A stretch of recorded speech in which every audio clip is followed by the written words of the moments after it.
Greetings, everybody. Happy New Year's Eve day. Joel Verone behind the microphone, rocking with you on New Year's Eve. That is kind of interesting that apparently across Tampa Bay, there's a ban on fireworks because of the current burn and drought conditions. So, yeah, maybe that'll mean it'll be a quieter New Year's Eve.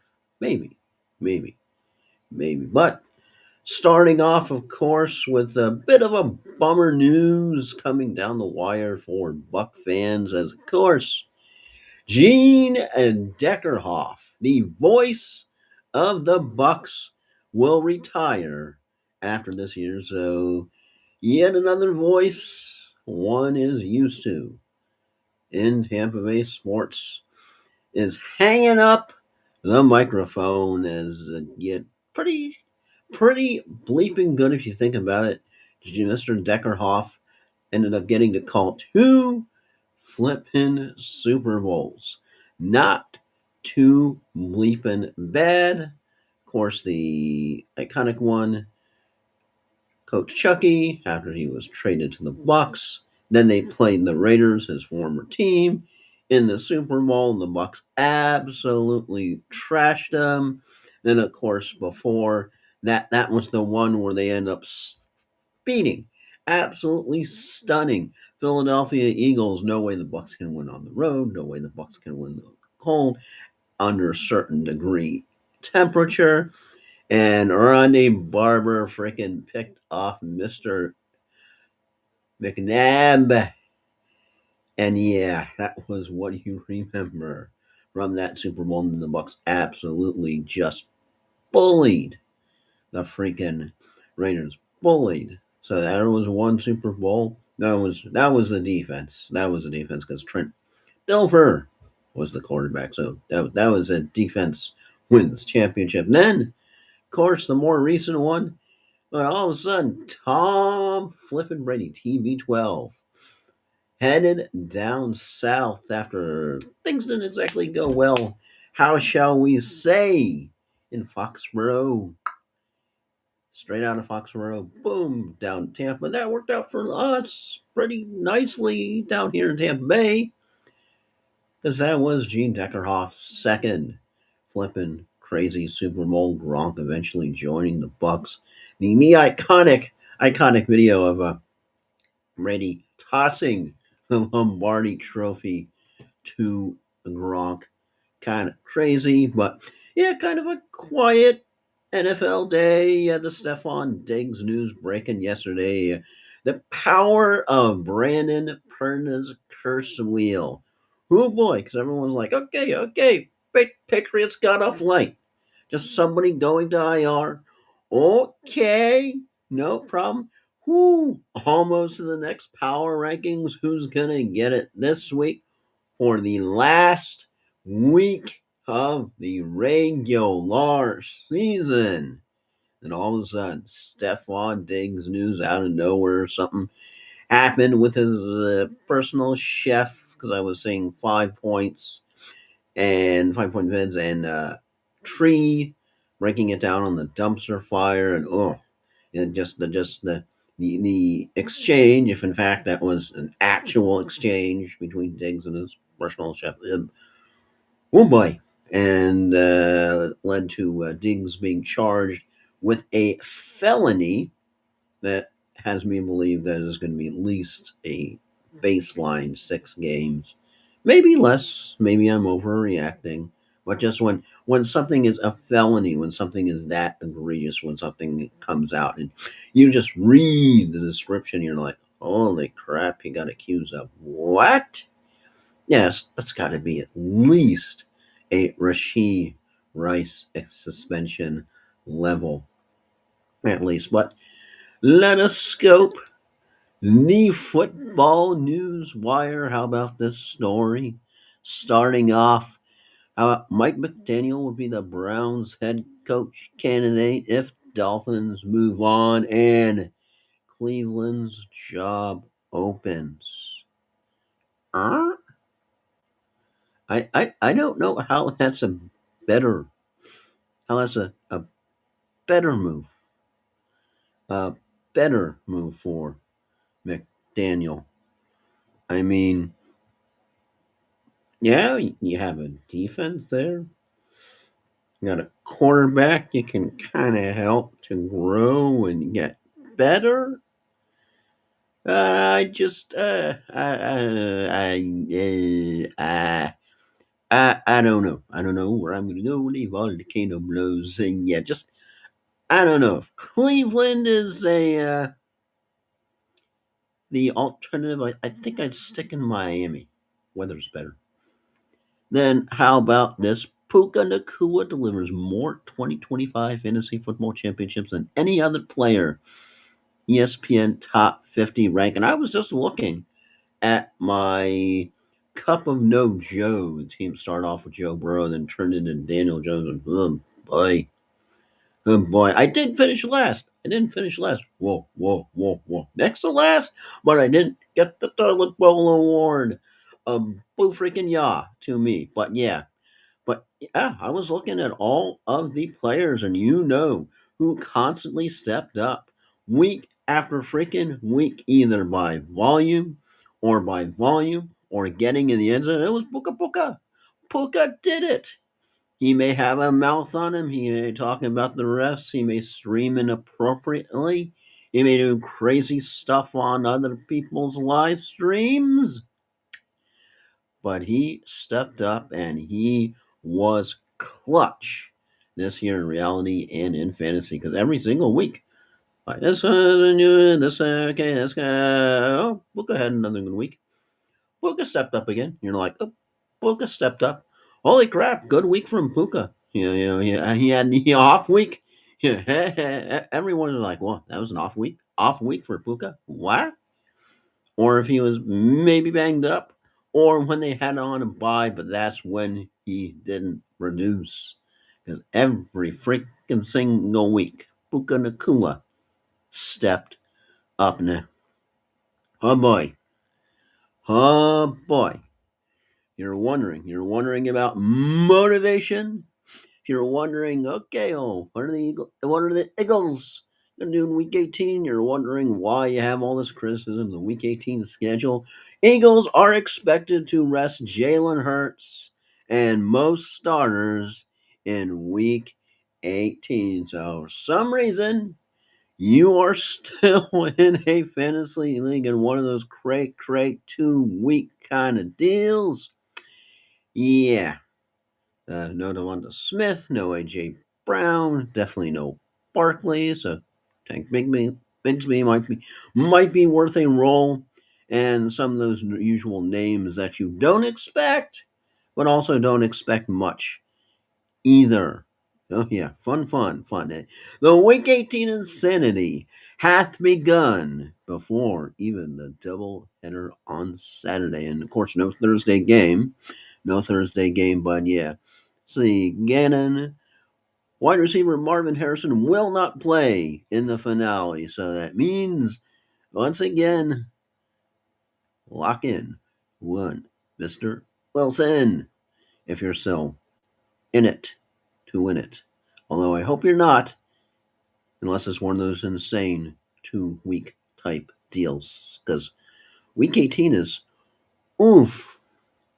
And let's see, Christian Barrymore facing domestic assault charge. Ruh-roh. That's never good. Packers could lose 4 straight and still make the playoffs. This is how rare that is. So, yeah. DST and kicker streamers, yada yada. Jerry Jones uncertain if he'll negotiate George Pickens' extension via agent. It's just in, Jerry. You don't have a defense. You need to have a good offense because your defense sucks. So you need to keep Lamb. You need to keep Pickens, and you need to keep every freaking buddy on that offense because that's your only hope to have any hope in 2026, even if you are think it was like 36 million or something. Cap debt, cap hell, whatever you call it. But yeah, yeah. Sign the doomed. Sign Pickens. You need him. Hey, what are your fantasy lessons learned for 2025? Somebody is asking, what should you remember come draft time in 2026? For me, that's easy.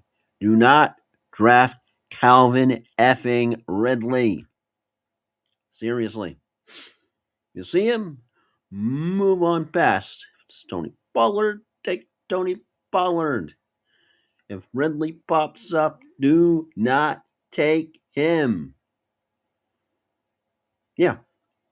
See. Oh, and then you have a highlight of a Bills defensive back, Sam Franklin, thought Reed Blankenship was Cooper DeJean. Reed, I'm the other one, bro. Okay. Yeah. And of course, Cooper DeJean in the news recently because he apparently is dating WWE superstar Nikki Bella, who, yeah, you've seen the comparisons and how she looks now and decade ago. You just see the pictures and you're just like Cooper, you go Cooper. You look at a picture and you're like hey yum. You go, man. You go.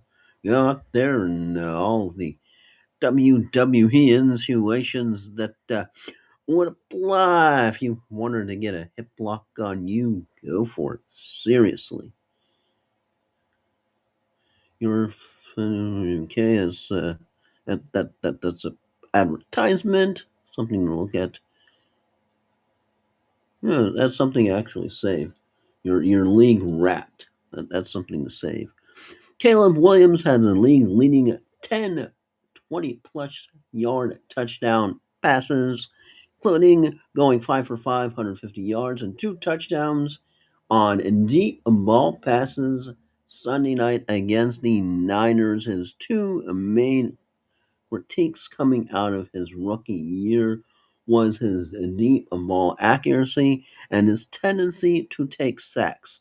Amazing to see this kind of improvement and is a testament to that why coaching matters.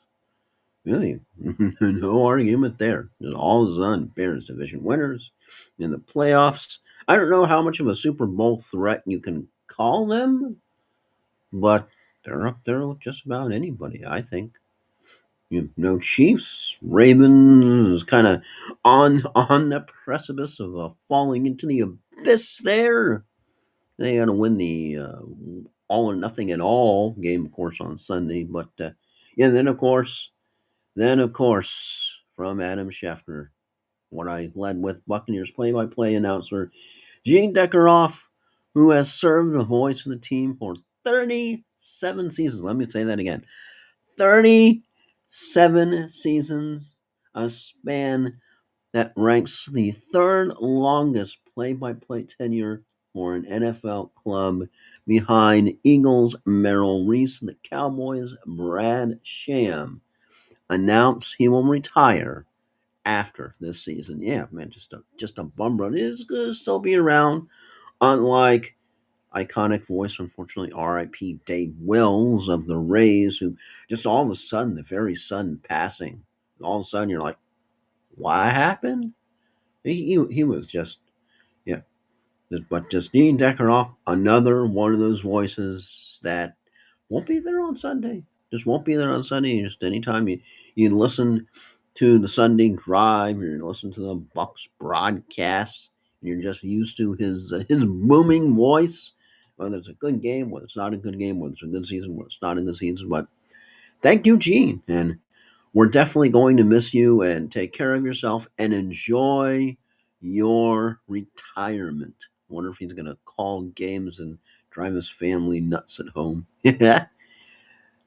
About B and J, BTJ, 13 games played, 658 yards, and 2 touchdowns. Biggest bust ever.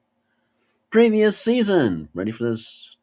1,280 yards, 10 touchdowns. Trying to think of guys who went from massive production to no production the following season. But yeah, it's another one of those names that if you drafted them, you were excited, you were pumped up. Like, yeah, let's go, let's go, let's go. Like, where is the go? Fowler Bengals head coach Zach Taylor is safe. No one expects him to lose his job next week when the season ends amazingly enough. If you haven't seen the Joe Burrow eating a waffle highlight, that's one you gotta see. It's just one of those. He's hungry in the middle of the game. He gets a waffle. He eats it, and one of his linemen is telling him he got crumbs. And yeah.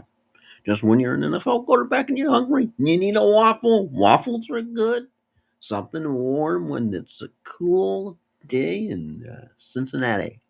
So yeah, but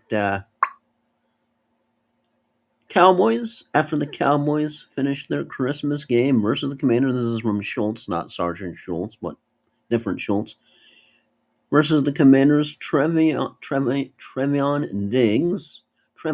excuse me, Diggs requested with head coach Brian Schottenheimer to stay in Washington for the holiday since he's from the area. The team vehemently denied his request, and today the team released him. Okay, so not what you would call a fantastic week for the Diggs brothers, but still, being released from the team is better than being charged with a felony like Stephon was. Yikes! Then NCAA keeps inching towards letting drafted players return to school if they don't sign. Why not? Let's see. Again, we got a highlight backed up against the end line. Braden Mann, has a one-step Lewis punt with one of the fastest OP times you'll see, just 0.9 seconds from touch to punt to avoid the block. That are pretty impressive. Seriously. Report Lamar Jackson is expected to practice Wednesday. I know it's an all or nothing at all game. You think? Let's see, what's the fantasy football advice site for 2025? Yeah. Don't get me started on that but that's a whole separate that I'll save that rant for another time. Okay. 2024 draft class, only one player put up 800 scrimmage yards this season, Tyrone Tracy. Kind of an off and on fantasy season, but I think you have some potential there based on what the Giants do with the draft. Another angle of multiple Giants players punching and kicking Raiders cornerback has surfaced. This is from the Super Tank Bowl on December 20th. I think this sounds like you're going to have extra suspensions coming out or fines. Yeah, with that kerfuffle. Eagles arrest key starters in Week 18. Okay, we already know that. Then let's see. We probably don't need to see the highlight of somebody relieving themselves on the sideline. Oh, that's from 2011. Okay. Different streamers. Buccaneers head coach Todd Bowles. We got to be better at the quarterback position. The Bucs need to be better at all flipping positions. Sorry. When your team has a chance to win and you can still miss the playoffs even if you win, the Falcons win. Everybody needs to be better. That was a very disappointing second half of this season. Okay, another story about Trevon Diggs being released. Trevion, excuse me. Buccaneers, Mike Evans will think about future when time is right. I'm always going to go out swinging. I don't know. Uh, I don't know. I would think the 3rd and 28 game after he came back after racing to come back to try to come back to help the team get in the playoff push, realizing his 1,000 yard streak was done. Then you have a 3rd and 28 type game. Then you have that collapse, that 28-14 flipping collapse. I don't know. I would think that would push somebody to, maybe it's time to hang up the cleats. And there it is. There it is. Mic'd up. Joe Burrow ate a waffle during the game because he was hungry. Because yeah, when you're an NFL quarterback and you're hungry, you gotta have a waffle, right? Gotta have a waffle. Let's see. Okay. This one, is interessante. Back in 2023, influencer Christopher Blake Griffin filed a complaint for sexual battery against NFL wide receiver Stephon Diggs. Griffith also alleged that he was attacked by Stephon's close associates after turning down uh, Ed Vance's trying to okay then.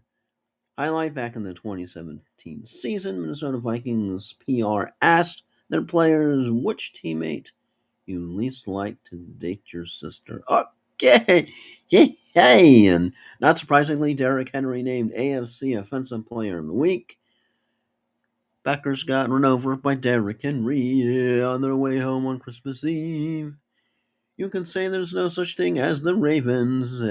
Something, something, something. We believe. We believe. Boom, boom, boom. Oh yeah. And there are more about the charges that Diggs is facing. Yikes! Yeah, when his assault charges is one of the lighter ones. That's why I'm thinking baseline at least 6 games next year. Jets averaged 46.4 first half net passing yards this season. No team since 1980 has averaged less than 50. I don't think that's good. Is that good? Browns Raiders have done preliminary research in quotes for potential head coach changes.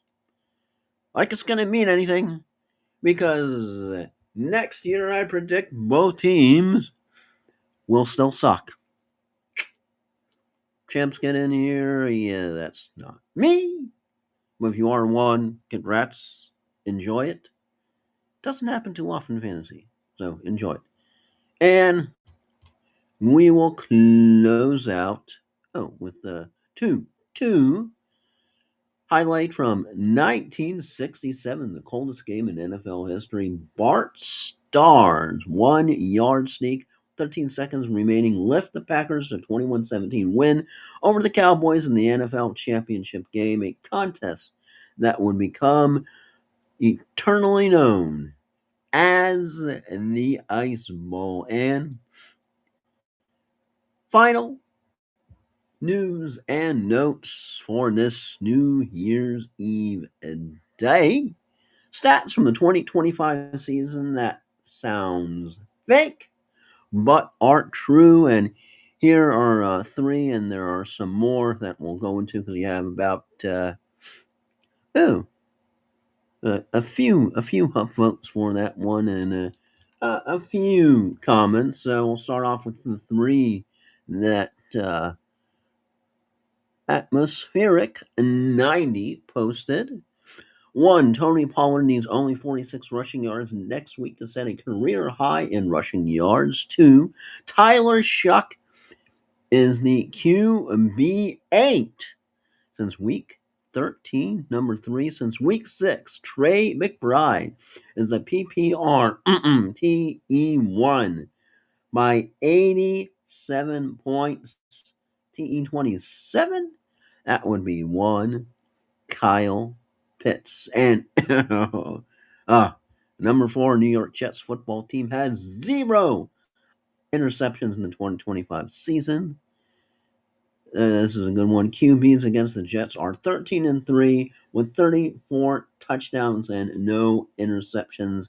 That's unanimous MVP level numbers. LOL. That's from the Atmospheric 90. And another fun Jet stat. Garrett Wilson is their leader in receiving yards for the year, and he hasn't caught a pass since October 12th. Bad as it is being a Bucks fan, it could be worse. Could be a Jets fan. Let's see. Somebody thinking Lamar is broken and physically you should avoid him at all costs next year. I could buy into some of that. Let's see.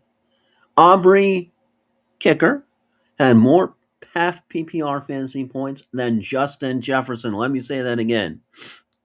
Aubrey, who is a kicker, had more half PPR fantasy points than Justin flippin' Jefferson.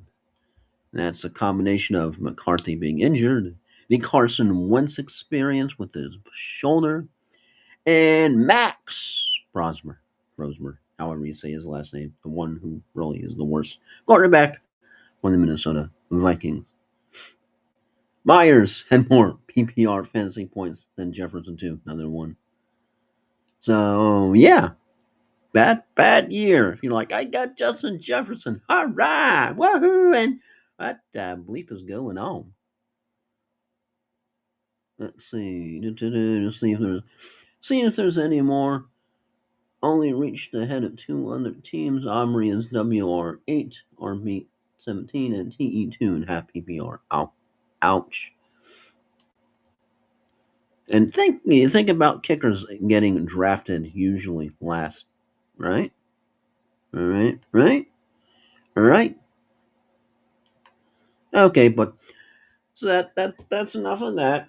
That's enough of that, and just final quote as we attempt to get back to the right tab. Final quote, and we got the Week 18 graphic, Sports Blast graphic, ready to go. Don't need it today because there are no NFL games today. There are none till Saturday. Of course, you got the doubleheader, including my Bucks taking on the Panthers. But even if they win, they still may not get in because then the Falcons have to lose the Saints on Sunday for that to happen. So, but a cray, flippin', cray, nuts, flippin', leapin' season. So, yeah. Okay. Well, no game mañana, at least no NFL. You got the CFP quarterfinal tonight, 7:30-ish. Then some more of those mañana. Then Saturday and Sunday, NFL. And then the regular season is done. After we see how many people are resting for Week 18 as usually happens. So yeah, Week 18 is the new Week 17. Let's not go to Week 19 NFL, please. It's just Week 18 has been brutal enough. Anywho, have a happy and a safe New Year's Eve. Celebrate it responsibly. Don't drink and drive. Don't be a moron. And we'll see you tomorrow in the new year. And all that. And I'm Joel Verlin.